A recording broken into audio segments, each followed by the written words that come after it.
Hi guys, welcome back to my YouTube channel. In this video, I am going to be telling you the things you need to know before entering into Redeemers University. So make sure you stick around, get a biro, get a jotter, and take note of the things that I would be telling you. So without further ado, let's get right into the video. I'm going to be mentioning the things that I feel like you need to do or the things you need to know ahead as a fresher before getting into run.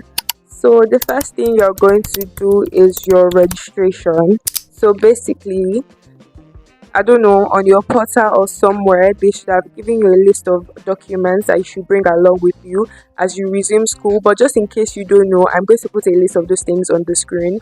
So you can just pause the video to take a screenshot of those documents they ask you to bring. You should just bring like a minimum of 8 to 10 copies because you're going to be submitting these papers like in faculty, the health center, the library. C of the school has a building, and in that building there's an office. You're going to be doing some registration. I think the admission office or something. In these places that I have mentioned, you're going to be submitting like a minimum of like 2 to 3 copies. So just bring enough copies with you. And I just want to add about the registration, you don't have to do everything the same day. Let's say you resume on a Monday morning, you cannot finish your registration that day because you are catering to over thousands of students. Your main focus the first day you get there should be getting into the hostel, settling down. Then I would advise, let's say you resume on a Monday, Tuesday morning, wake up as early as possible, let's say 8:30, 9 a.m. Go to your faculty, the places I mentioned that you're going to be registering as faculty, health center, the library. Go to those places and get your registration done. So the next thing I'm going to be talking about is hostel and accommodation. So for the girls hostel, you have the Queen Esther Hall, which is the main girls hostel, is a 3-bedded space hostel. The new girls hostel, is 4-bedded, and that is specifically for foundation and I believe direct entry students. And you have extensions, and the extension hostel, anybody can stay there, I guess. Personally, I would prefer to stay in like the main girls hostel because that's where everybody is. There are just like advantages to extension hostel, like maybe when there's no lights in the main hostel, there'll be lights at extension. You want to be in the main hostel because that's where everybody is, but not to worry, as a fresher, you guys will be in the main hostel. Then for the guys, there's the main boys hostel, Professor Moses Hall, which is 3-bedded. There's engineering boys hostel, and engineering boys hostel is for people that study like engineering courses, civil engineering, mechanical engineering. I think some CMP students to stay at the engineering boys hostel. Anybody can stay there, but they built that space for them because their lecturer is at Sapetro and Sapetro is at the other side of the school. The extension hostel is reserved for direct entry foundation students, I believe. So to get into the hostel, the health center is going to give you a slip. They're going to do a urine test. So if you do drugs, first of all, stop doing drugs. It's bad for your system, but don't take anything because if they find anything in your system, you're going home. So that urine test slip is what is going to permit you into the hostel. Freshers, another thing I would say is that you don't need to worry about classes on like the first week, second week. Normally freshers resume like 2 weeks before higher levels resume for orientation, to get settled in, to do your registration.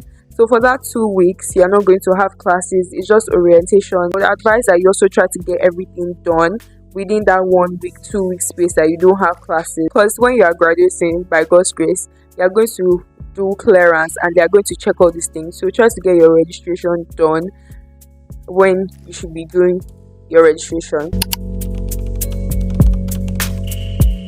So Redeemers University is a Christian school and they are very big on modesty. For the girls, you're not allowed to wear trousers, you're not allowed to wear corporate pants. It's just skirts and corporate shirts and gowns, corporate gowns. You can do straight gowns, it's actually allowed. But if you are getting gowns, you can actually get something that is fitted but not too tight that will make them start picking on you. And slay, just because it's a private school, that should not limit you from looking good. And I'm also going to put like pictures on the screen for you to see. Shout out to my friend for sending me these pictures so you guys can see like inspos of things that you can wear while you're in school. And for the guys, you wear like corporate shirts, trousers, tie, and shoes. Buy your Doc Martens. Slay. You don't have to be doing like you guys to know that you can actually slay. But I'm going to try and put like one or two pictures of one student on the screen so you have an idea of outfits you can wear while you're in school. So another thing about dressing is on Monday to Thursdays you wear corporate from like let's say 8 to like 3. But when it's getting to the evening time, let's say 3 p.m., 4 p.m., and let's say you have an evening class, you have like a 3 to 5 class, you can wear like round necks and just like skirts to class with sandals. Let's say you still want to wear corporate to class, but you don't want to wear school shoes, you can just change to sandal. And I also want to mention that trousers and joggers are actually allowed, but you can't wear them like on a normal school day. Second semester, there's something that happens which is departmental week. Most times, the executives of your department will take permission from the school authorities so you guys can wear like maybe there's a sports day, you can wear trousers or joggers or like leggings for sports, or like maybe there's an event that you guys are doing. But on a normal school day, there's no event, there's no anything. Fully corporate, very mindful, and the only time you can wear joggers is on Saturday. So on Sundays, you can wear Ankara, you can wear dresses, you can wear anything you want on Sunday. But for chapel workers, they are not allowed to wear Ankara. Hair length. I know a lot of people are wondering this, especially the girls. So for your hair, let your hair stop like yeah. They are like very nice styles you can do. You can do boho braids, short French curls, you can do micro twists. There are so many cute short hairstyles that you can actually do. Color for your hair is strictly black, except let's say you're a natural blonde, you're a natural blonde girly, or like you have natural light hair, then you can use the color of your hair. Like, and then for wigs, you're actually allowed to wear wigs, but they're also like quite strict with the color. Apparently, quote unquote, they don't allow brown wigs. I don't know why. So if you want to even get a wig that is brown, just let it be tiny brown. Like the wig is black, then it has just small pieces of brown. They might not notice that, but if the wig is purely brown, just don't do it. So Redeemers University, one thing I do love about them is how they allow us to pay our school fees. Let's say your school fees is 100% in total. For you to enter school, you should have paid 40%. You can pay 50, 60, you can pay the whole 100%, whatever works for your parents, but you should have paid up to 40%. Then when it's time for first semester exam, you should have paid up to 60% of your school fees to be eligible to write the exam. And then second semester, you should have paid the remaining 40%. In the school, there's DP, there's Mana, there's NK, there's Mimi's, there's Numbers, and there's a place called Food Mart. So the first like 5 cafeterias that I mentioned, or 6 cafeterias, these cafeterias are separate buildings on their own. But you see Food Mart is like a compilation of like 6 or 5 different cafeterias in like a building. Different cafeterias and each to their own. Definitely prices have increased, but as I when we left school, some cafeterias sold 150 per spoon, some cafeterias sold 200 naira per spoon, some cafeterias sold, I think it was just 150, 200 naira. I don't think anybody sold 250 as I went when leaving school. I don't know what I should tell you guys about the cafeterias aside their name. So another thing I'm going to speak about is classes and where your classes will be held. So for faculties like social sciences, management sciences, you have departments like accounting, business admin, banking and finance, marketing. Social science, you have mass comm, economics. You have your classes in what we call school area. Then departments like engineering, nursing, and all of that, you have like most of your classes in Sapetro side. But from time to time, you might need to go. I know when I was in 100 level, I offered a GSC course that I had to go all the way to Sapetro for. But sometimes I know I see CMP people around school area, microbiology students around school area. When you get to school, you know how these things work. Like I want you to also have the experience yourself, but I want to give you an idea of how these things will work. Just like a little bit of eye opener for you.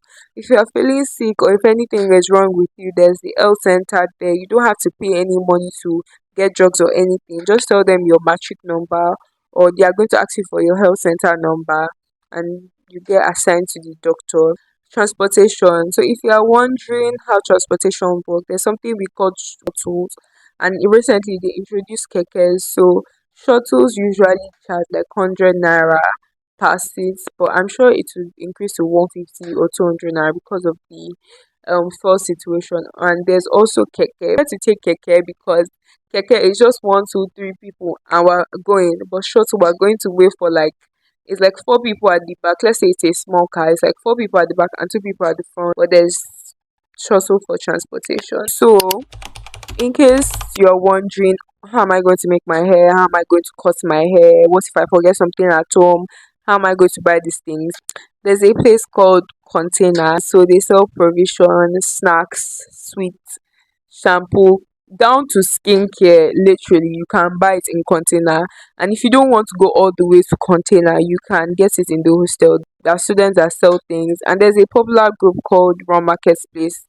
It's a student that had the initiatives to create a group to join vendors and students together. So you can find anybody on Raw Market Space. Just make sure that the vendor is a legit vendor. And if you want to get anything, I recently started my business, so you can shop from me.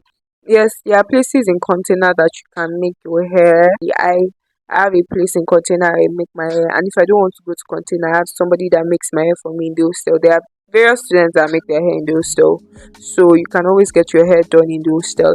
And I also wanted to say that if you are like a makeup artist, hairstylist, you know how to barb hair, think you're a music producer, I just want to give you a little bit of advice to put yourself out there. Like, don't be shy, make friends, let people know what you do. But in everything you do, first of all, do unto the glory of the Lord and be very mindful. Like when you get to school, you know how these things work. Like I want you to also have the experience yourself, but I want to give you an idea of how these things will work. Just like a little bit of eye opener for you.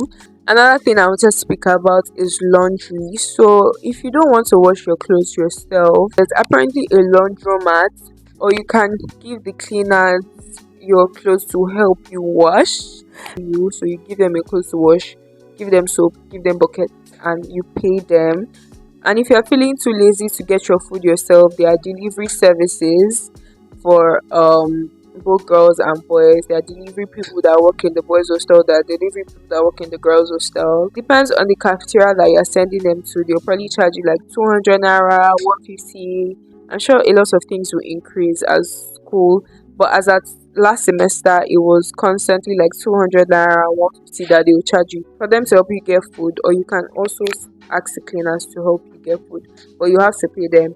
It's not for free. I think that's all I wanted to speak about. I hope this video was helpful and very informative, and I hope you enjoyed the video. If obviously I know you have one or two questions and things that you are wondering, just leave them in the comment section. I'll do my best to answer them. Give my video a very big thumbs up and subscribe to my channel. And if you ever see me in run, come and say hi to me. Even if I have a straight face, say hi to me. Yeah, bye guys, thank you for watching this video. Mwah.